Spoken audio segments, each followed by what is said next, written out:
Pernah dengar soal perusahaan yang lagi mempertaruhkan segalanya demi masa depan? Nah, kali ini kita bakal bedah PT Rukun Raharja atau yang biasa kita kenal dengan kode saham Raja. Ini adalah perusahaan yang lagi ada di persimpangan jalan yang sangat krusial. Ambisinya gede banget, tapi tantangannya juga nggak main-main. Yuk, kita lihat lebih dalam. Oke, jadi apa aja yang bakal kita bahas? Pertama, kita lihat dulu gimana ceritanya mereka bisa banting setir dari properti ke energi. Terus, kita bongkar 4 pilar bisnis utama mereka. Nah, yang seru, kita lihat gebrakan besar mereka di tahun 2025, dan tentu saja kita intip laporan keuangannya yang, agak unik. Setelah itu, kita timbang prospek dan risikonya, dan di akhir kita coba tarik kesimpulan bareng-bareng. Oke, kita mulai dari awal ya. Biar paham arah Raja ke depan, kita harus tahu dulu nih asal-usulnya. Gimana perjalanan transformasinya yang luar biasa. Wow, lihat deh lini masa ini. Jelas banget perubahannya. Awalnya di tahun 93 mereka ini pemain properti loh, real estate. Terus di 2003 masuk bursa, 2004 coba-coba merambah ke logistik dan pelabuhan. Puncaknya di 2010, boom! Mereka mutusin buat fokus total jadi penyedia energi terintegrasi. Ini bukan sekedar ganti bisnis, ini transformasi total. Nah, istilah penyedia energi terintegrasi itu kedengarannya keren ya. Tapi artinya apa sih sebenarnya? Gimana cara perusahaan ini menjalankan bisnisnya? Yuk, kita bedah bareng. Gampangnya gini, Raja itu main di semua lini bisnis energi. Ibaratnya, dari nemuin sumber gas di perut bumi, ngalirin lot pipa, sampai akhirnya gasnya nyampe ke pelanggan. Nah, semua operasional raksasa ini berdiri di atas 4 pilar bisnis utama. Jadi, ada infrastruktur gas, perdagangan gas, pembangkit listrik, sama investasi di hulu buat ngamanin pasokan. Lengkap banget kan? Nah, sekarang pertanyaannya, gimana model bisnis ini diterjemahkan jadi aksi nyata di lapangan? Nah, ini dia bagian yang seru. Kita lihat langkah-langkah agresif mereka. Oke, masuk ke tahun 2025. Ini tahun di mana Raja bener-bener tancap gas. Mereka ngelakuin beberapa manuver strategis yang super berani buat ngejar pertumbuhan. Coba lihat angka ini, 3 triliun rupiah. Bukan main kan? Ini tuh nilai proyek pipa BBM baru mereka di Kalimantan Timur. Panjangnya 120 km. Proyek raksasa ini ditargetin mulai jalan akhir 2026 nanti.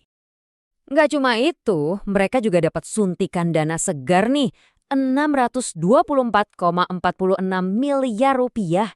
Duit ini datang dari IPO anak usahanya, PT Raharja Energi Cepu, yang kodenya Ratu. Dan dananya ini langsung dipakai buat ngebiayain proyek-proyek di hulu.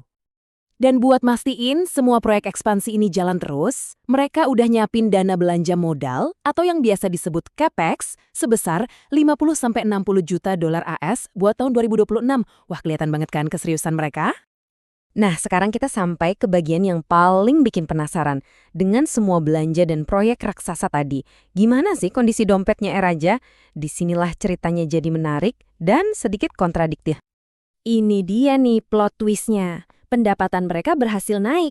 Tapi anehnya, laba bersih buat induk perusahaan malah anjlok. Kok bisa? Ini paradoks yang harus kita pecahin bareng-bareng. Biar lebih jelas, kita lihat angkanya deh. Pendapatan bersihnya naik jadi 196 juta dolar. Keren. Tapi lihat laba bersihnya. Justru turun ke 17,75 juta dolar. Jomplang banget kan? Jadi, pertanyaan besarnya jelas ya. Kenapa bisa begini? Kenapa omset naik, tapi keuntungan yang dibawa pulang malah lebih sedikit? Jawabannya ternyata ada di ongkos. Ya iyalah, ekspansi besar-besaran itu nggak gratis. Pertama, beban operasional dan pemeliharaan membengkak. Kedua, biaya bunga pinjaman buat proyek-proyek itu juga naik.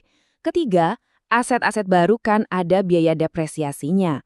Dan yang terakhir, karena anak usahanya udah IPO, sekarang sebagian laba harus dibagi ke pemegang saham non-pengendali. Jadi, semua faktor ini rame-rame ngeroyok laba bersihnya.